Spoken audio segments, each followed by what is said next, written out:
সমস্ত দুর্নীতিটা নিয়ন্ত্রিত হয়েছে মমতা বন্দ্যোপাধ্যায়ের মস্তিষ্ক প্রসূত এবং তার বাড়ি থেকে। যেখানে যে নাম শোনা গিয়েছে সেই নাম আর কেউ হতে পারে না, হয় না। কেন সমস্ত নিয়োগ নিয়ন্ত্রণ করা হতো হরিশ চ্যাটার্জি স্ট্রিটের মাথা থেকে। এই যে আমরা সুপ্রিম কোর্টে সওয়াল করলাম, যেটাতে প্রাতিষ্ঠানিক দুর্নীতি, সরকার এই দুর্নীতি তৈরি করে লালন পালন করেছেন। আজকে এই তথ্যগুলো তো সামনে আসছে, প্রমাণ হচ্ছে। এখন ডাকাতির সম্পদ যখন যার কাছে নিয়ন্ত্রণে থাকে তখন সেই তো ঠিক করে যে কাকে কত দেবো। বাবা, যার কোনো মক্কেলের ভাবমূর্তি আছে নাকি? ভাবমূর্তি থাকলে তো ভাবমূর্তি নষ্ট করার চেষ্টা করা হবে। এই রাজ্যে শিক্ষা বিক্রি হয়েছে, এটা সুপ্রিম কোর্টে সরকারের উকিল স্বীকার করেছেন। প্রতিদিন প্রতি মুহূর্তে আমাকে এবং আইনজীবীদের গালাগাল দিয়েও বাঁচতে পারবেন না। এই তো আমরা সাধারণ মানুষ যারা সাধারণ বুদ্ধি বিবেচনা দিয়ে খোঁজ খবর রাখি, তারা সবাই জানতাম এইটা, যে সমস্ত দুর্নীতিটা নিয়ন্ত্রিত হয়েছে মমতা বন্দ্যোপাধ্যায়ের মস্তিষ্ক প্রসূত এবং তার বাড়ি থেকে। এটা পরিচালনা করেছেন মমতা বন্দ্যোপাধ্যায়ের সেকেন্ড ইন কমান্ড, তখন মন্ত্রিসভা ছিলেন পার্থ, এবং তার উত্তরসূরি ওই দলের যিনি নায়ক হবেন তার ভাইপো অভিষেক বন্দ্যোপাধ্যায়। এ নিয়ে কোনো দ্বিধা কোনো মানুষের মনে থাকা উচিত না। যাদের মধ্যে দ্বিধা ছিল তারা দ্বিধায় থাকতে ভালোবাসেন তাই। এবং আজকে যার ফলে এই সুজয় কৃষ্ণ ভদ্রের কণ্ঠস্বর পাওয়া নিয়ে এত টালবাহানা চলেছে, তার কারণ সকলেই জানতেন সেই কথোপকথনের মধ্য দিয়ে কিছু তথ্য বেরিয়ে আসবে, যে তথ্যগুলো অপরাধীদের ধরতে এবং অপরাধ প্রমাণ করতে সাহায্য করে। আজকে যে চার্জশিট সিবিআই দিয়েছেন, অবধারিতভাবেই যেখানে যে নাম শোনা গিয়েছে সেই নাম আর কেউ হতে পারে না, হয় না। কেন সমস্ত নিয়োগ নিয়ন্ত্রণ করা হতো হরিশ চ্যাটার্জি স্ট্রিটের মাথা থেকে, এবং সেটা পরিচালনা করতেন অভিষেক বন্দ্যোপাধ্যায়। এ নিয়ে কোনো সন্দেহ নেই, কেন তাকেই তো দলের এখন উত্তরাধিকার সূত্রে দায়িত্ব দেওয়া হয়েছে। সিবিআই এর দাবি অডিও জনৈক অভিষেক বন্দ্যোপাধ্যায়ের নাম শোনা গেছে, কিন্তু কে সেই অভিষেক, কি তার পরিচয়, সে বিষয়ে কোনো উল্লেখ নেই 28 পাতার চার্জশিটে। না, সে তো ঠিকই, সেটা চার্জশিটে উল্লেখ থাকবে, সেটা প্রমাণ করতে হবে। সুজয় কৃষ্ণকে বলতে হবে, সুজয় কৃষ্ণ ইতিপূর্বে বলেছেন যে আমার বসকে কেউ ছুতে পারবে না, তার কাছে এই ধারণা ছিল। এবং তিনি বলেছেন আমার বস কে অভিষেক বন্দ্যোপাধ্যায়, তাকে কেউ ছুতে পারবে না, এত প্রোটেকশনে তিনি আছেন।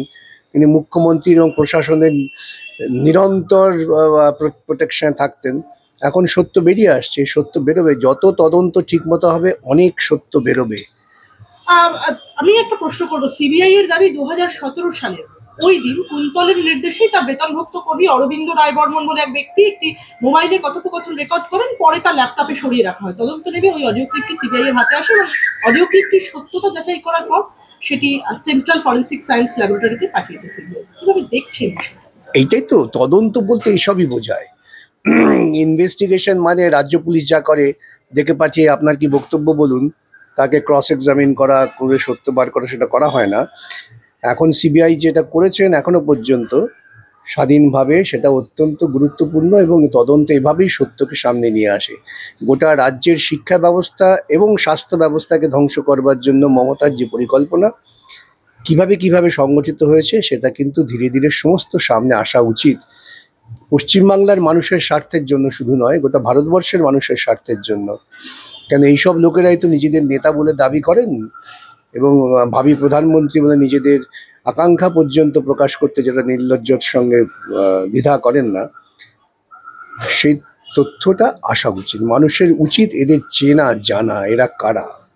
স্যার, সিবিআই চার্জশিটের 12 নম্বর পাতায় লেখা হয়েছে ওই অডিও ক্লিপটির কথোপকথনে সুজয় কৃষ্ণ ভদ্রকে বলতে শোনা গিয়েছে যে ইতিপূর্বে নিশ্চিত হয়ে যাওয়া বেআইনি নিয়োগের জন্য 15 কোটি টাকা দাবি করেছিলেন অভিষেক বন্দ্যোপাধ্যায়, এবং সুজয় কৃষ্ণ ভদ্র তখন বলেছিলেন তিনি ওই টাকা দিতে অপারগ, কারণ তার আগেই প্রার্থী পিছু 6 লক্ষ টাকা করে দেওয়া হয়ে গিয়েছে। এবং সিবিআই চার্জশিটে আরো উল্লেখ করেছে যে অডিও ক্লিপে সুজয় কৃষ্ণকে বলতে শোনা গিয়েছে তার কথা শুনে ওই চাকরি প্রার্থীদের নিয়োগ আটকে দেওয়ার জন্য বলেছিলেন অভিষেক বাবু, এবং সুজয় কৃষ্ণ বলেছেন যে অন্যথায় ওই প্রার্থীদের গ্রেফতার করিয়ে দেওয়া হবে অথবা দূরে কোথাও নিয়োগ দেওয়া হবে। খুব স্বাভাবিক।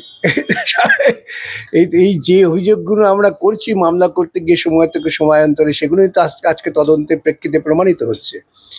এই যে আমরা সুপ্রিম কোর্টে সওয়াল করলাম, যেটাতে প্রাতিষ্ঠানিক দুর্নীতি, সরকার এই দুর্নীতি তৈরি করে লালন পালন করেছেন। আজকে এই তথ্যগুলো সামনে আসছে, প্রমাণ হচ্ছে।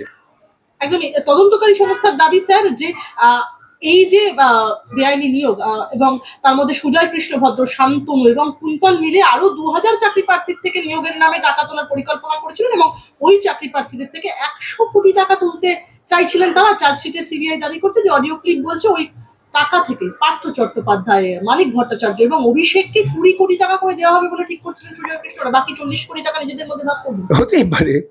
এখন ডাকাতির সম্পদ যখন যার কাছে নিয়ন্ত্রণে থাকে তখন সেই তো ঠিক করে যে কাকে কত দেবো, এবং তার যে প্রভু, সেই প্রভু তার নির্দেশেই কাজ করেন যে এই টাকাটা আগে আমায় দিয়ে আমার ব্যক্তিগত কাজে লাগবে, আমি বারে বারে দুবাইয়ে বেড়াতে যেতে পারবো, এবং সেই নিয়ে এখন বিরোধ, সে নিয়ে লড়াই।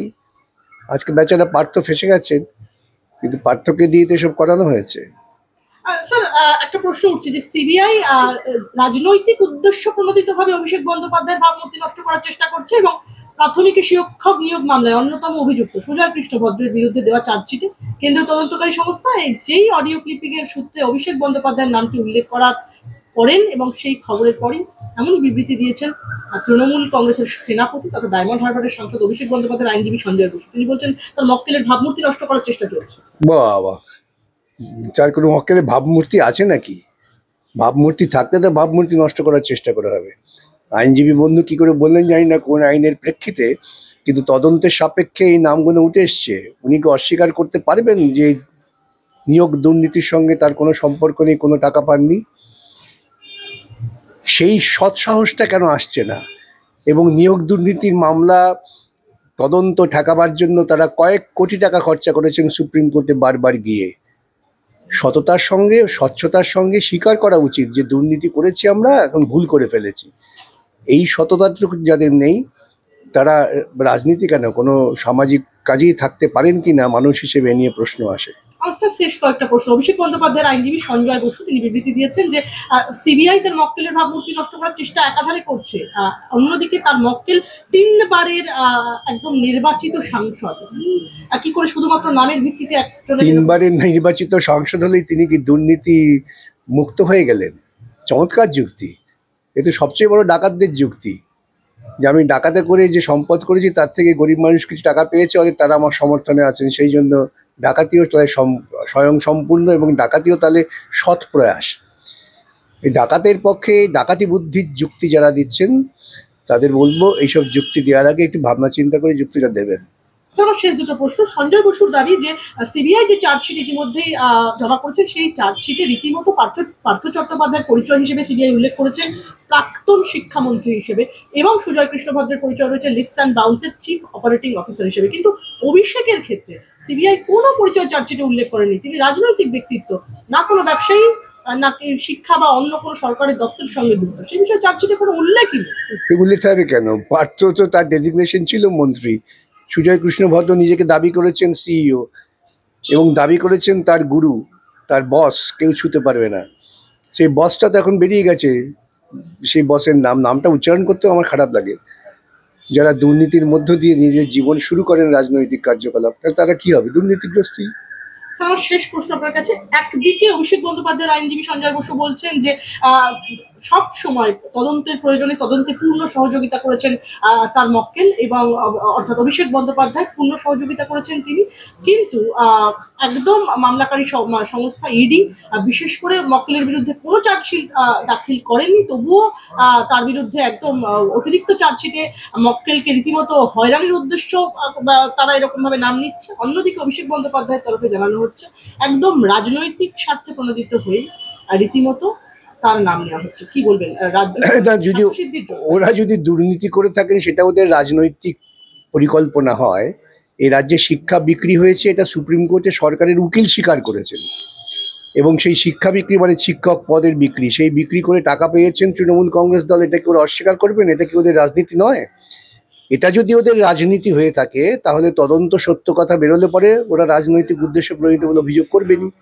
তার কারণ ওদের উদ্দেশ্যটা ছিল রাজনীতিকে কেন্দ্র করে বেআইনি অর্থ কামানো, সেটা প্রকাশিত হয়ে যাচ্ছে। সভাপতি ওরা এই অভিযোগ করবেন, এটা আশ্চর্য হওয়ার কিছু নেই। আমি শেষ একটা ছোট্ট প্রশ্ন করবো। একদম অভিষেক বন্দ্যোপাধ্যায়ের তরফ থেকে একদম বলা হয়েছে যে রীতিমতো কেন্দ্রীয় তদন্তকারী সংস্থাগুলোকে কাজে লাগানো হচ্ছে রাজনৈতিক স্বার্থ চরিতার্থ করার জন্য। এই কথা তো বহুবার তিনি সুপ্রিম কোর্টে বলেছেন, বহুবার, একবার নয়। সকালে বিকেলে সুপ্রিম কোর্টে গিয়েছেন, তা সত্ত্বেও সুপ্রিম কোর্ট তার এই কথায় তো কোনো গ্রাহ্য করেননি। তদন্ত চলছে, তদন্তের মধ্যে দিয়ে সত্য প্রকাশিত হচ্ছে। এখন ভয় পেয়ে গিয়ে এসে বাবল তেমন কথা বলে তো লাভ নেই। তো একটা কথা আমাদের দর্শকরা জানতে চাইছে, আগামীতে কি আরো বড় নাম আসতে চলেছে সামনে? অবধারিত। আমি তো কবে থেকে বলছি, ঠিক মতো তদন্ত হলে সমস্ত নাম বলে আসবে, এবং তার মাথা মুখ্যমন্ত্রী। আমি আজকে এই কথাটা বলছি না, বহুদিন থেকেই বলছি। সিবিআইয়ের উচিত অবিলম্বে মুখ্যমন্ত্রীকে হেফাজতে নিয়ে জিজ্ঞাসাবাদ করা। সুপ্রিম কোর্টে পরিষ্কার নির্দেশ আছে, সিবিআই তদন্ত চলবে ক্যাবিনেট ডিসিশনের বিরুদ্ধে। কেন ক্যাবিনেট ডিসিশন হয়েছিল, কি তদন্ত হলো?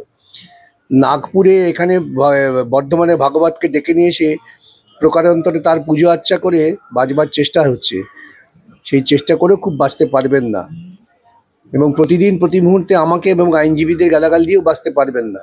তদন্ত চলবে, আমরা চাপ সৃষ্টি করে যাব, এবং তদন্ত করবার জন্য যা সত্য তথ্য আসবে সেই তথ্যকে স্বীকার করে মানুষের সামনে এদের মুখোশ খুলে দিতে হবে। একদিকে আপনাদের নামে মুখ্যমন্ত্রী বলছেন যে বিরোধী কিছু মানুষের জন্য কিছু দুষ্টু লোক আছে যারা মামলার পর মামলা ঠুকে দিয়ে রীতিমতো নিয়োগ আটকে দিচ্ছে, অন্যদিকে অভিষেক বন্দ্যোপাধ্যায়ের নাম কিভাবে দেখছেন?